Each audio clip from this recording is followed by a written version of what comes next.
Jean-François Gombert, je suis le coordinateur et tuteur du campus connecté de Digne-les-Bains. Julia Germain de la couveuse d'entreprise Cossens et du tiers-lieu, le lieu-dit. Voilà. Je vous ai préparé un petit diaporama, mais je vais essayer d'être court pour qu'on puisse échanger ensuite, pour vous expliquer un petit peu en quoi consiste le campus connecté, que je vous dise déjà quelques mots sur la façon dont ça a été pensé au départ, à quoi ça correspondait dans l'esprit de ces promoteurs, qui on accueille, les types de publics qui viennent au campus. Je vous dirai quelques mots de l'année dernière et de notre nouvelle promo, puisqu'effectivement, on commence notre deuxième année. Ce qu'on propose très concrètement et comment on fonctionne, ce qu'on trouve comme formation, et puis, si ça intéresse, comment on peut s'inscrire au campus connecté. Vous voyez déjà qu'il y a quelques partenaires qui apparaissent. Là, je vais en dire quelques mots tout de suite pour vous expliquer comment le projet est né. L'idée au départ, il faut savoir que le projet a été conçu, élaboré par le ministère de l'Enseignement supérieur, de la Recherche et de l'Innovation, qui est en permanence en relation avec nous maintenant, qui nous suit. L'idée de départ, c'était de se dire, bon, on ne va pas implanter, c'est impossible d'aller implanter des bouts de campus physiquement partout en France. Et en même temps, on a un système, peut-être un biais, qui est la formation à distance. La formation à distance existe, donc peut-être s'appuyer sur ce qui existe en la matière et voir comment on peut soutenir les gens qui feraient le choix de la formation à distance. Parce que de fait, j'en dis un mot tout de suite, même si j'ai prévu d'en reparler un peu après, et c'est ça le plus important, il y a un souci quand on choisit la formation à distance, c'est qu'on se retrouve dans une forme d'isolement social de fait. Vous avez choisi de faire de l'histoire et vous êtes inscrit auprès d'une université à Lille, pourquoi pas, et vous vous retrouvez tout seul face à votre ordinateur. Donc l'idée, c'est de trouver un biais pour aider les personnes qui font ce choix.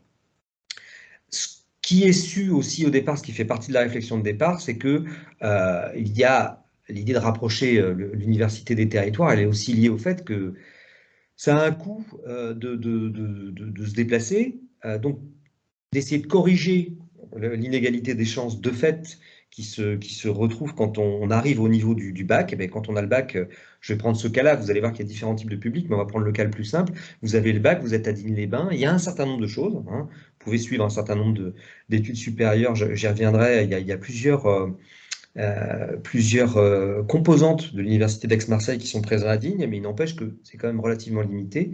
Donc il faut partir et ça a un coût. Les mobilités ont un coût. Vous devez aller, si vous voulez aller au plus près, à Aix ou Marseille, et c'est compliqué. C'est très compliqué, déjà d'un point de vue économique, mais aussi ça peut l'être psychologiquement. Je reprends le cas de ces étudiants qui viennent de passer le bac. Ils doivent à la fois, d'un seul coup, passer d'un taux d'encadrement qui est relativement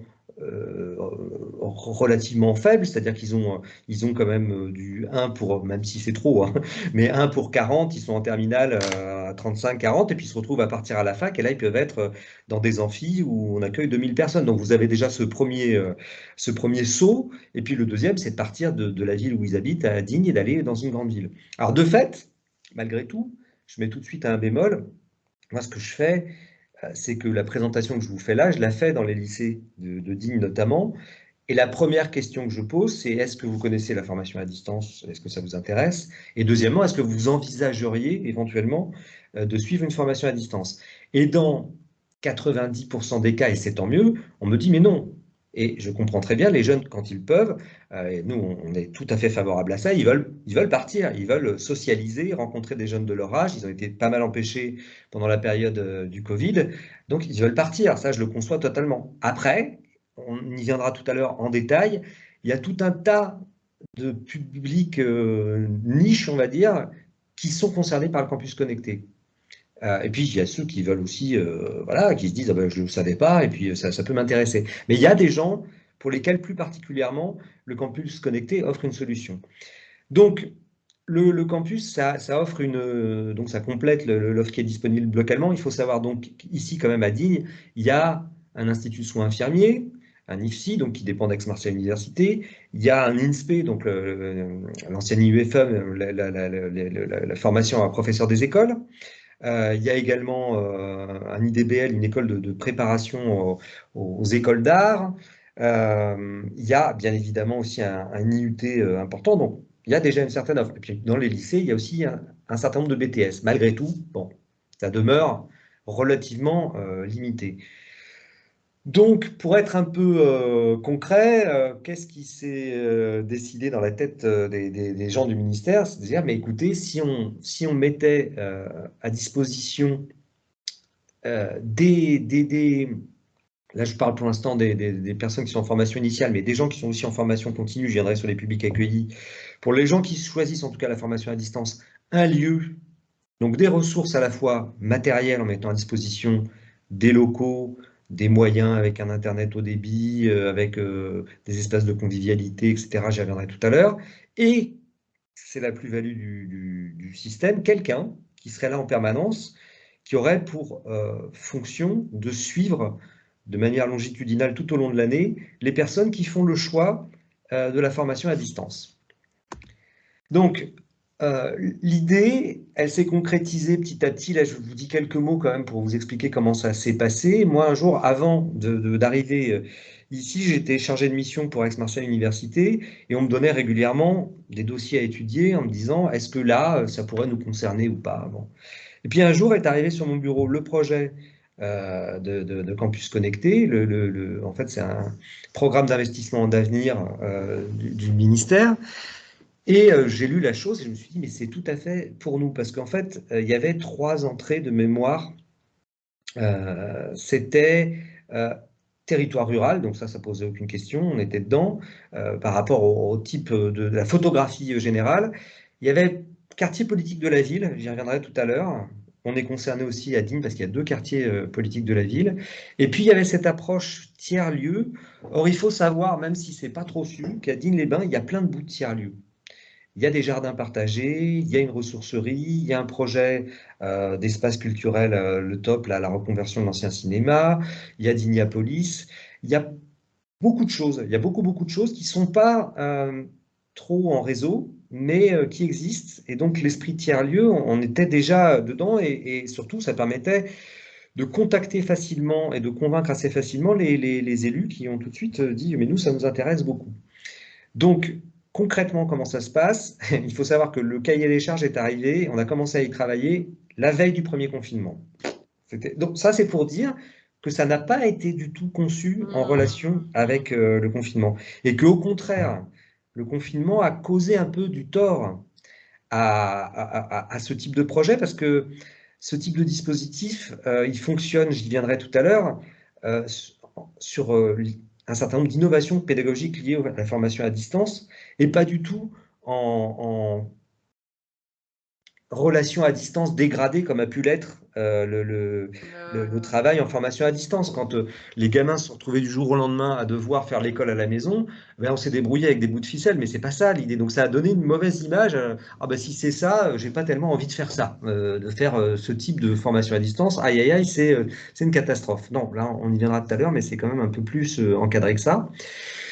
Donc je vous la fais courte, mais à l'arrivée, donc depuis, ça va faire, c'était février 2020, fin février 2020, le projet on a été labellisé, etc., parce qu'on bénéficie d'une labellisation, c'est assez compliqué, il y a eu pas mal de dossiers qui ont été retoqués, etc. Bref, fin février 2020, ça a été OK, on a eu l'habilitation par le ministère, l'agrément du ministère. Le projet, sans rentrer dans les détails et les méandres, mais il est porté par, enfin, il doit obligatoirement associer 3 partenaires. Le ministère dont j'ai déjà beaucoup parlé, que je mets à part, la ville. En l'occurrence, nous, c'est la ville, mais je vais en dire un mot pour mes homologues, c'est pas toujours la ville. Une université de proximité, alors ça, c'est du jargon, mais je vais y revenir. C'est en l'occurrence Aix-Marseille Université, qui a sa place, elle est importante, et le rectorat de région. Pourquoi on parle d'université de proximité? Parce que dans l'approche du campus connecté, la dimension vie étudiante, on la prend en considération. C'est-à-dire que concrètement, moi j'ai des étudiants ici qui appartiennent à plusieurs universités, Toulouse, Lille, Paris, Aix-Marseille Université, mais ils ont tous une relation avec Aix-Marseille, j'y reviendrai en détail tout à l'heure, pour le caractère vie étudiante. C'est-à-dire que s'ils doivent voir un psychologue, par exemple, pour donner un exemple concret, ils ne vont pas pouvoir voir celui de Lille s'ils sont inscrits à Lille. S'ils veulent emprunter des livres à la bibliothèque universitaire, ils ne vont pas pouvoir les emprunter auprès de celle de Lille. Donc l'université d'Aix-Marseille est partie intégrante du projet et nous apporte un soutien plus particulier, même si tous nos élèves ne sont pas à Aix-Marseille Université.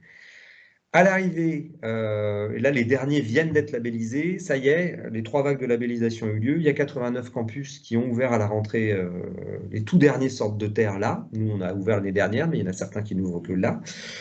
Il y en a, j'ai précisé qu'il y en avait dans les territoires d'outre-mer, parce qu'il y a bien évidemment, ça fait rêver quand on regarde la carte, mais il y a bien évidemment des campus un peu partout, en Polynésie, à Tahiti, dans les Antilles, puisque ben, eux sont les premiers confrontés à la difficulté de devoir s'expatrier après le bac pour bénéficier d'un certain nombre de formations. Et il y a, j'ai mis 12, je crois que c'est 11 campus en région sud qui vont de Apt à Saint-Raphaël avec des tailles très différentes. Ça, je pourrais aussi vous en parler après. Qui dit taille très différente dit aussi public accueilli très différent. Par exemple, j'ai eu ma collègue de la Seine hier, elle a beaucoup de personnes qui sont en formation continue. Pourquoi? Parce que les jeunes post-bac, eux, ils ont tendance à aller plus facilement à l'université de Toulon. Pour les jeunes de Digne, c'est beaucoup plus compliqué de se rendre à Aix ou Marseille. D'ailleurs, nous, quand on a travaillé sur le cahier des charges, on a ciblé plus particulièrement, dans un premier temps, le Pays dinois et toute l'agglo. Et on a mis un peu à l'écart, à part Manosque, parce qu'on est parti du principe que d'abord c'était un petit peu loin, mais surtout qu'eux, ils étaient un petit peu aspirés dans l'orbite déjà d'Aix-Marseille, d'Aix en l'occurrence. Et donc, on s'intéresse plutôt au territoire rural autour de nous. J'ai dit que le projet était porté par une collectivité. Ici, c'est la ville, mais ça peut être une agglo, bien évidemment. Ça peut être un département, voire une région. En l'occurrence, il y a un département, c'est l'Ardèche, qui porte lui-même, et ça c'est très bien, qui porte les campus. Ça permet de mailler le territoire. Eux, ils ont porté le projet et ils l'ont fait porter sur trois villes, Privas, Aubenas et j'oublie la dernière, peu importe. Et donc c'est bien parce que ça a maillé le territoire, donc il peut y avoir cette approche-là aussi. Mais généralement, c'est quand même une ville ou une agglo qui porte le projet de campus. Alors à qui ça s'adresse le campus? Nous, on accueille beaucoup de jeunes bacheliers par le biais de Parcoursup. Je vais vous en dire un mot juste après. On peut accueillir, on en accueille aussi des licences, des masters et des BTS, toujours dans le cadre de la formation initiale. On entend par formation initiale les gens qui n'ont pas eu d'interruption de plus de 2 ans dans le cours de leur formation. On accueillera, je l'espère, et ça je vais y revenir plus en détail parce que ça peut être très intéressant, des DAEU, je vais expliquer de quoi il s'agit. Et bien là c'est toujours dans le cadre de la... Enfin non, les 2 premiers, la formation initiale, le DAEU c'est déjà un peu la formation continue, et après dans le cadre de la formation continue, des gens qui seraient en reprise d'études, des gens qui seraient au travail et qui voudraient se perfectionner ou qui voudraient petit à petit changer de voie, donc en reconversion professionnelle aussi, et des publics spécifiques. Des publics spécifiques, je vais en dire un mot tout de suite. Je disais à travers le petit échange qu'on a eu avant qu'on démarre là, que tout le monde était potentiellement concerné par le campus connecté, mais de fait, si je prends le cas des jeunes, très souvent, après le bac, ils s'en vont, et d'une certaine façon, c'est très bien. Ils vont faire leur vie, ils vont rencontrer d'autres horizons, ils vont se créer du réseau, des amis ailleurs, c'est très bien. Un certain nombre d'entre eux sont empêchés pour tout un tas de raisons. Je pense bien évidemment aux gens qui, pour des raisons financières, ne pourraient pas partir, mais je pense aussi aux pères et mères de famille qui souhaiteraient, jeunes pères et mères de famille, j'en accueille une moi cette année par exemple, qui souhaiteraient malgré tout poursuivre leurs études. Ben, c'est difficile d'avoir un enfant et d'aller à la fac, hein. Très concrètement, c'est compliqué. Moi j'ai une élève là qui a 19 ans, qui vient de passer le bac et qui l'a obtenu avec mention très bien et qui a un enfant de 3 ans et demi. Voilà, donc elle, dans son esprit, c'était très clair qu'elle allait faire de toute façon une formation à distance. Elle ne connaissait pas l'existence du campus, elle s'est dit chouette, elle est déjà très autonome parce que dans sa vie, elle a été amenée à être très autonome. Elle a choisi cette voie-là. Il y a des personnes, là je parle des deux grands publics, donc qui sont déjà très autonomes, par exemple les pères et mères de famille, souvent, qui ont de fait voilà, déjà plein de responsabilités et plein d'empêchements aussi. Et puis il y a un autre type de public, c'est les jeunes qui, au contraire, se sentent pas encore tout à fait mûrs pour partir. Ils veulent bien le faire, mais c'est comme à la mer, hein, quand on arrive, au début elle est froide, est-ce que j'y vais, c'est grand, je pars tout de suite, non, je pars pas tout de suite. Donc, je reste sur place un petit peu ou alors longtemps. Moi, j'ai une élève qui était là l'année dernière et qui a repiqué cette année. Elle a fait sa L2 en lettres modernes, elle fait sa L3 cette année au campus. Elle en est tout à fait satisfaite. Elle a fait venir une de ses copines qu'elle a convaincue que c'était la bonne solution pour elle aussi. Donc, voilà, il y a des gens qui se sentent pas encore tout à fait prêts ou qui veulent pas. Et puis alors après, j'ai mis public spécifique parce qu'il y a plein de cas particuliers. Vous pouvez avoir des gens qui, pour des raisons de santé, ne peuvent pas partir, euh, au-delà des raisons économiques auxquelles on pense. Vous avez des gens qui, pour des raisons de santé aussi, mais de santé mentale, ont du mal à partir. Je pense à des gens qui... c'est pas le cas chez nous, mais il y a plusieurs campus qui accueillent des autistes Asperger, pour lesquels c'est aussi une solution. Très difficile pour eux d'aller dans des grands groupes des gens qui ont des phobies, agoraphobes, claustrophobes, pour lesquels c'est difficile. Des publics aussi Alors ça n'avait pas été identifié au départ, mais on en a des publics dyslexiques, par exemple, pour lesquels aller suivre des cours en direct, c'est compliqué, alors que la formation à distance, ça permet de s'arrêter, de revenir en arrière, de reprendre des choses, ça permet de se mettre à son propre rythme, et c'est aussi une solution possible. On a d'autres publics aussi très particuliers. On n'en a pas à Digne, mais il y en a dans beaucoup de campus. Ce sont les sportifs de haut niveau. Sportifs de haut niveau pour lesquels concilier les entraînements, les compétitions et aller à la fac, c'est impossible. En revanche, s'inscrire à distance et venir en groupe, euh, plusieurs groupes d'une même promo qui font, par exemple, à Nevers, il y a du rugby en deuxième division, ben, ils accueillent pas mal de rugbyman professionnels hein, déjà. C'est le cas aussi à Saint-Raphaël avec les volleyeurs, et pas que les volleyeurs d'ailleurs. Donc il y a pas mal de sportifs de haut niveau, ça c'est typiquement, ça donne une idée un peu précise de ce à quoi peut servir le campus, c'est d'avoir un ajustement, une adaptation au plus près en fonction des situations professionnelles de chacun ou des situations personnelles. Moi, j'ai dit, je reviens un tout petit peu sur, parce qu'on en accueille beaucoup, sur les néo-bacheliers, parce que, en fait, ce qui se passe, c'est que la ville de Digne, c'est pas le cas dans tous les campus, mais la ville de Digne entretient de très bonnes relations avec les lycées de Digne en particulier, et au-delà, mais ils nous ont ouvert les portes très largement des lycées, ce qui n'est pas toujours le cas, hein. C'est parfois un petit peu difficile. C'est nouveau, c'est un dispositif nouveau. Est-ce qu'on ne va pas venir marcher sur nos plates-bandes? Qu'est-ce que c'est? Est-ce que c'est pas de l'université au rabais qu'on nous propose? Est-ce que c'est pas un peu low cost? Bref, il peut y avoir une certaine défiance. Ça n'a pas du tout été le cas ici. Donc j'ai pu voir l'année dernière, et ça va être le cas de nouveau cette année, tous les élèves de terminale pour leur présenter en même temps que le CIO présentait le dispositif Parcoursup, leur présenter le dispositif.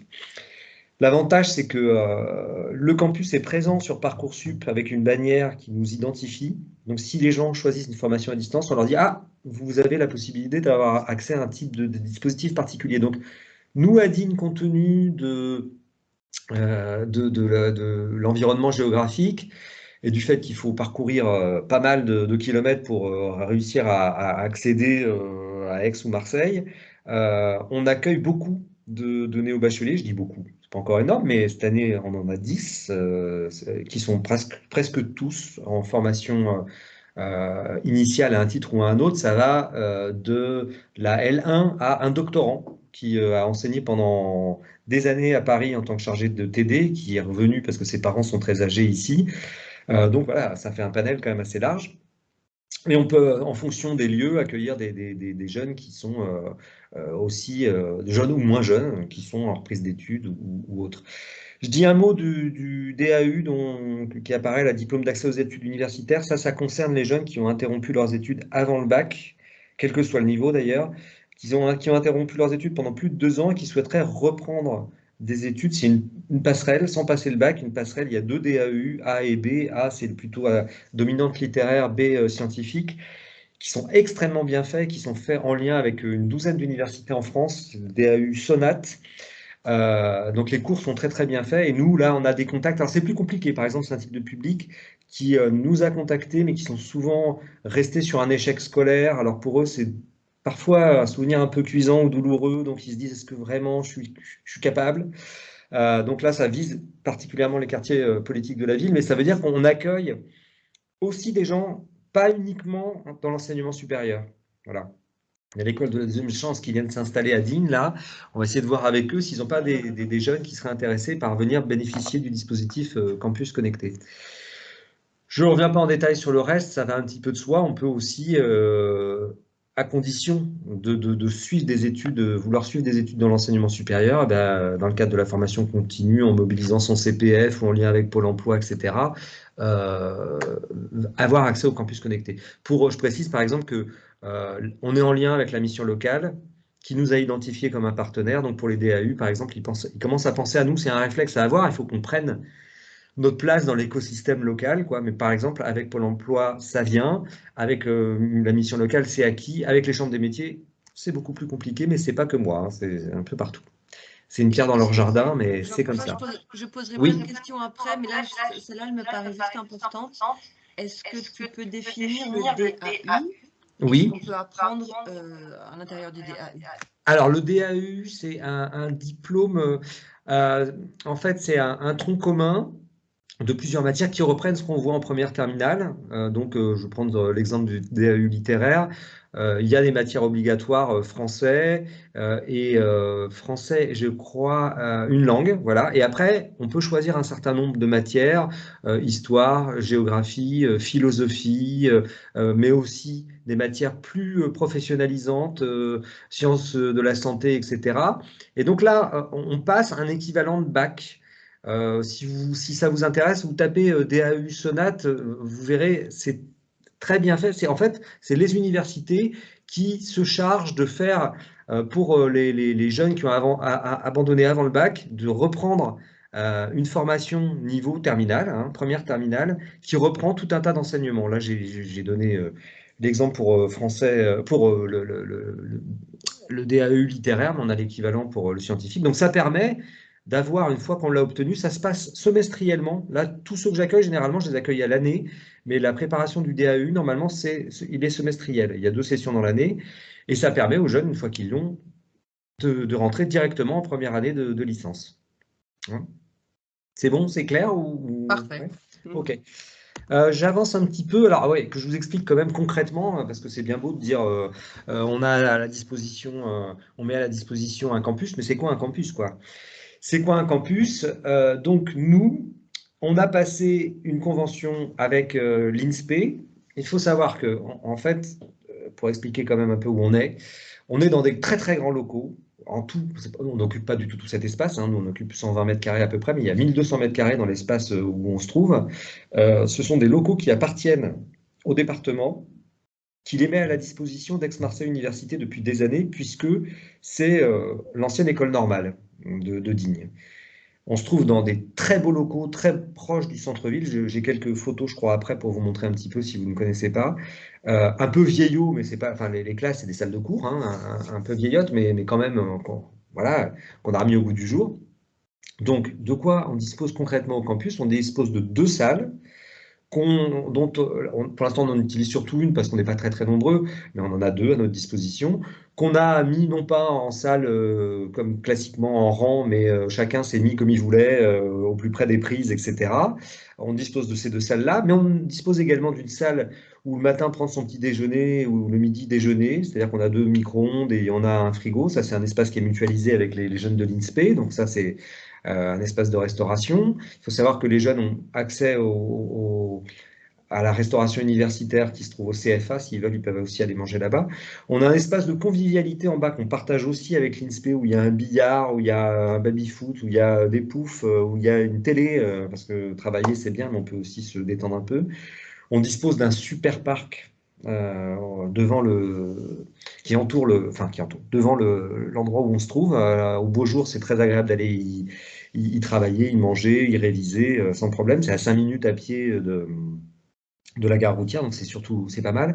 Et puis on dispose surtout, alors ça c'est un gros atout qu'on a par rapport à un certain nombre d'autres campus, on dispose d'une bibliothèque universitaire au sein du campus. Pourquoi? Parce que donc les jeunes de l'INSPE en bénéficient de la même façon que les jeunes de l'IUT qui est à côté, mais à l'IUT il n'y a pas assez de place, ici il y a beaucoup d'espace, donc il y a une antenne où on trouve un certain nombre d'ouvrages, pas tout, mais c'est surtout sciences de l'éducation bien sûr, mais il y a une navette hebdomadaire avec les deux sites d'Aix et Marseille qui permet d'acheminer un certain nombre d'ouvrages. Concrètement, ça veut dire que mes jeunes, y compris quand ils sont, je dis mes jeunes parce que c'est pas les miens, mais allez, bon, un petit peu quand même déjà, et puis ils sont assez jeunes, la plupart d'entre eux, la moyenne d'âge c'est quand même autour de 20 ans, hein, ils sont je le dis tout de suite, mais en gros cette année j'ai 4 ou 5 L1, une L2, une L3, donc licence 1, licence 2, licence 3e année, 2 masters et un doctorant. Donc une dizaine de personnes. Qu'est-ce que je disais? Oui, ils sont pas tous, ils relèvent pas tous d'Aix-Marseille Université. Or, c'est une bibliothèque d'Aix-Marseille Université quand même. Mais je vous disais qu'Aix-Marseille participe à la vie étudiante. Donc, par exemple, les autres étudiants qui sont inscrits qui à Lille, qui à Toulouse, bénéficient d'un statut d'étudiant hébergé et ils peuvent emprunter des livres, y compris à l'université d'Aix-Marseille, dont ils ne dépendent pas directement pourtant. Voilà. Je dis que Aix, Marseille nous aide, par exemple, je le dis maintenant, la seule contrainte qu'ont ces étudiants, grosse contrainte, on dit formation à distance, mais il y a quand même une limite, c'est qu'ils sont obligés, mais je trouve ça très bien par ailleurs, quand même, ils sont obligés d'aller passer leurs examens de fin de semestre dans leur université. Donc s'ils sont inscrits à Lille, ils sont obligés d'y aller 2 fois par an. Je dis que c'est bien parce que ça permet quand même de voir à quoi ça ressemble, hein. Mais par exemple, ben, s'ils y vont, le Crous dont on dépend, en lien avec Aix-Marseille, met à notre disposition des chambres universitaires. Donc c'est aussi la contribution d'Aix-Marseille en matière de vie étudiante. Par exemple, il y a d'autres choses, hein. On va certainement aller visiter le site d'Aix et ou le site de Marseille, les grands campus, pour qu'ils puissent voir à quoi ça ressemble aussi. Ça fait partie de la contribution d'Aix-Marseille. Donc voilà, pour les ressources matérielles, on a aussi un espace de visio où ils peuvent s'isoler, les élèves peuvent s'isoler s'ils doivent échanger avec un de leurs professeurs. Donc ils ont leur salle de cours, mais ils peuvent aussi s'isoler. Il y a plusieurs espaces où ils peuvent s'isoler. Il y a une bonne connexion partout. Donc ils reçoivent pour l'instant mensuellement, mais ce sera à l'année après, des codes tous les mois qui leur permettent de se connecter au réseau Wi-Fi qui est de bonne qualité. Et ils ont aussi des petits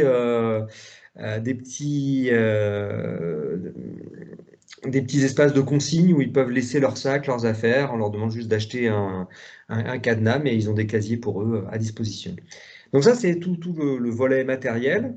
Et puis après, il y a moi, en l'occurrence, qui occupe, enfin, qui est un peu j'ai une triple casquette, on va dire. J'ai une casquette de coordinateur, c'est ce que je fais là avec vous, c'est-à-dire expliquer à tout un chacun, et ça prend du temps, ce que c'est que le campus, travailler avec les élus, mettre en place un comité de pilotage avec les élus, un comité de suivi plus stratégique avec tous les partenaires locaux. Donc ça s'organise, ça prend du temps avec l'éducation nationale, avec ceux dont je vous ai déjà parlé un petit peu tout à l'heure, Pôle emploi, mission locale, mais pas que.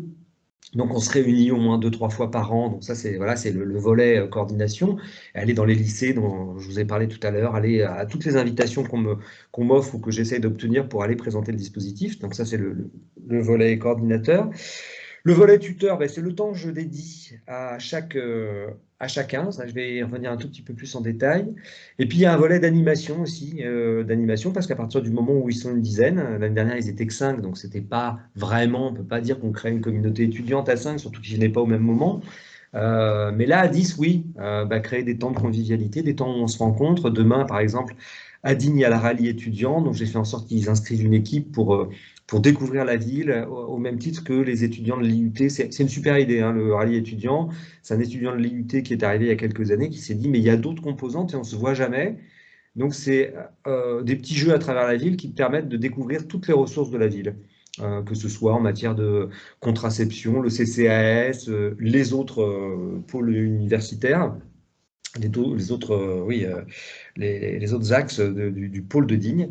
Donc voilà, ils sont inscrits au rallye étudiant, donc il faut animer aussi cette vie étudiante, les voir en groupe et faire en sorte qu'ils aient une dynamique de groupe, pourquoi pas qu'ils créent des projets ensemble, on voudrait créer cette année un comité de vie étudiante pour qu'il y en ait au moins un d'entre eux qui participe aux instances dont j'ai parlé avant, comité de suivi, comité stratégique, donc voilà, que ce campus, il ne soit pas seulement dans ses locaux, mais qu'il sorte de là. Et moi, pour ce qui est du tutorat, c'est un peu vraiment l'originalité de ce dispositif. J'accompagne ces élèves, bien évidemment, je ne vais pas m'improviser demain si j'ai un élève qui fait du japonais, je ne parle pas japonais, je parle pas japonais.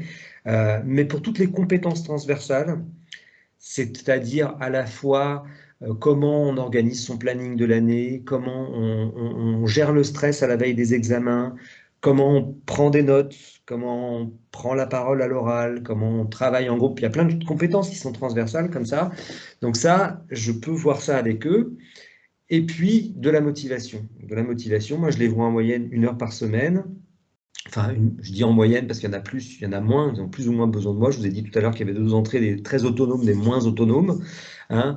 Et je les vois régulièrement et je vois avec eux où ils en sont, où ça marche pas. On essaye de voir ce sur quoi il faut mettre l'accent, où il y a des nœuds. Puis après, petit à petit, on devient un réceptacle, entre guillemets, une grande oreille. Et puis, moi, je l'ai bien vu avec mes étudiants de l'année dernière. Au bout d'un moment, j'ai appris plein de choses sur leur vie que je connaissais pas, que j'ai apprises à la fin. C'est très drôle parce que j'ai une étudiante donc, qui était à Castellane, qui était là beaucoup au premier semestre, beaucoup moins ensuite, qui se démotivait, me semblait-il. Mais en fait, elle avait 23 ans, elle avait repris ses études, elle était en L2 d'anglais.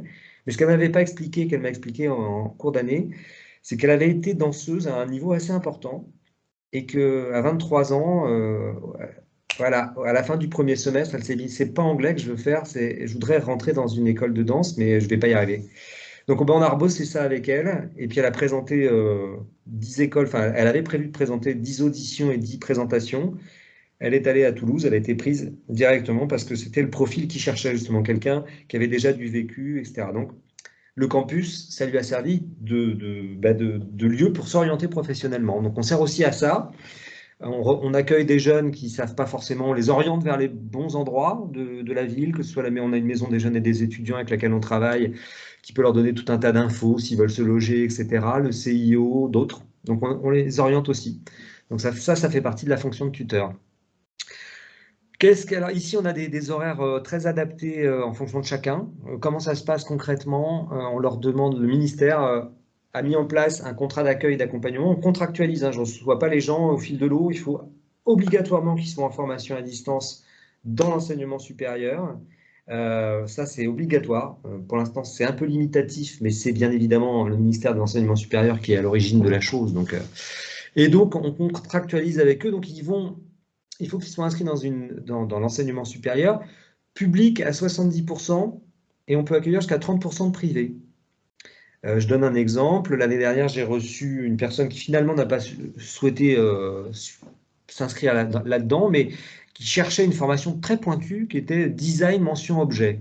Design mention objet, moi j'ai cherché, et il y avait une formation à Reims qui coûtait 5 000 €, ça paraît cher, mais ça n'était pas tant que ça parce que la formation était très très très très bonne et puis elle pouvait se faire financer une partie de la formation. Ben voilà, ça c'est un exemple.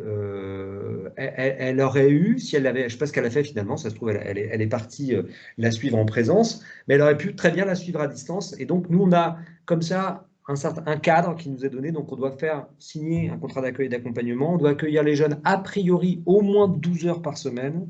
Je dis a priori parce que notre département étant très étendu, ce n'est pas le cas pour un certain nombre d'entre eux, de mes autres collègues, c'est difficile. Donc, des fois, nous, on prend un contrat sur 8 heures, ça fait déjà une journée, et les jeunes ne peuvent pas venir plus d'une journée par semaine au campus. Mais enfin, il faut qu'il y ait quand même une présence minimale. Et puis, il y a dans les contraintes, enfin, dans les impératifs qu'on nous donne, il y a ce que je viens de vous dire, on peut accueillir jusqu'à 30% de privé. Si demain, j'ai 3 personnes qui se présentent, et qui sont toutes les 3 dans le privé, vu que j'en accueille 10 actuellement, je peux. Si j'en ai une 4e, concrètement, je ne peux pas. Parce que voilà, c'est quand même tenu, c'est quand même, voilà, c'est quand même un dispositif public au départ, donc on sait qu'on a des formations privées ailleurs. On est tributaire, mais ça j'y reviendrai à la fin, on est tributaire de l'offre de formation à distance, tout simplement. On n'est pas organisme de formation, on est tiers-lieu. En fait, pour résumer, nous, on est un lieu d'accompagnement des personnes qui font le choix de la formation à distance. Voilà. On n'est pas un organisme de formation, on ne propose aucune formation. On sert aux personnes qui ont trouvé leur formation à distance dans le supérieur en leur faisant bénéficier de tout ce que je viens de vous dire. Je ne reviens pas sur les publics divers, sur la communauté étudiante, mais ça, c'est quand même l'idée. À partir du moment où on est 10, ça devient intéressant. Si on a un cahier des charges qui nous permet, sur 5 ans, d'accueillir jusqu'à 45 personnes normalement. Bon, moi, au-delà de 15-20, j'explose. Hein, personnellement, je vous ai présenté mes missions. Si je consacre 1 heure à chacun, c'est vite fait. Hein, 1 heure à chacun et qu'ils sont 15, et qu'à côté, il y a tout le temps de coordination, d'animation et de préparation, etc., il ne me reste plus rien. Donc, ça veut dire qu'il faut engager quelqu'un d'autre. Mais on a la capacité d'accueillir jusqu'à 45 personnes. Normalement, le dispositif vise ça sur 5 ans. C'est bien évidemment indicatif parce que ça dépend des lieux. Hein. Il y a des campus à Saint-Raphaël où la ville est importante. Ils accueillent déjà, ils sont campus expérimental. Donc, eux, ils accueillent déjà 45 personnes. Mais nous, à Digne-les-Bains, je pense qu'on n'accueillera jamais 45 personnes. On fait avec le public qu'on a. Il y a le plus petit campus en France, je crois qu'il est à Espalion, dans l'Aveyron. C'est un village de 2 à 3 000 personnes. Bon, ils accueilleront peut-être 7, 8 personnes, mais c'est très bien. Voilà, mais on nous donne quand même un cadre indicatif. Ça, je l'ai déjà dit. Voilà. Je montre 2-3 images pour que vous voyez où on est. On est quand même voilà, je vous en ai parlé. Hein, on a un très beau parc. Ouais. On est en centre-ville avec un très beau parc. On est à 5 minutes de tout ce qu'il y a à Digne. C'est-à-dire qu'on est à 5 à 10 minutes à pied de la médiathèque, du conservatoire, des commerces, des lieux existants, tiers-lieux dont je vous ai parlé. Il y a un bar, là, il y a un bar à jeux qui a ouvert juste avant le confinement, qui s'appelle le Bar Joc, qui est un espace où vous pouvez venir boire un coup et jouer à des jeux de société. Et il a été investi par les jeunes immédiatement. Et là, les jeunes, quand on a fait notre réunion de rentrée le 8 septembre, je crois, et j'ai dû les abandonner 3 minutes pour faire un truc à la fin. Et quand je suis revenu, ils avaient créé un groupe WhatsApp et ils étaient déjà tous les 10 dessus. Ils disaient on ira se faire une soirée au Bar Joc, quoi. Donc tout est. Alors, il y a plein de choses qui sont proches. Il manque plein de choses aussi, hein, bien sûr. Mais enfin, on a l'avantage d'être en centre-ville. Il faut savoir que les campus sont installés dans des lieux très variables. Ça peut être dans des lycées, ça peut être dans des espaces de coworking, etc. Nous, c'est donc ce que vous voyez sur la diapo de droite, c'est les marches qui mène à la bibliothèque universitaire qu'on va voir après. Donc voilà une de nos 2 salles. On a 2 salles qui sont équipées. On a des écrans aussi interactifs au cas où on en ait besoin. Souvent les jeunes ont souvent leur ordi. Il faut savoir aussi que dans le budget qu'on a monté, on a fait l'acquisition de 10 ordinateurs qu'on prête aux jeunes du campus connecté, s'ils en ont besoin. Voilà. Voilà, là c'est la bibliothèque universitaire. Alors il faut savoir que la bibliothèque universitaire, elle leur est également accessible si ils sont mobiles, hein, s'ils préfèrent aller travailler à la bibliothèque universitaire, ils sont dans nos salles, mais ils peuvent aller très bien là, il n'y a pas de souci. C'est un espace qui est hyper ergonomique et convivial, c'est très agréable, donc libre à eux de se balader comme ils veulent.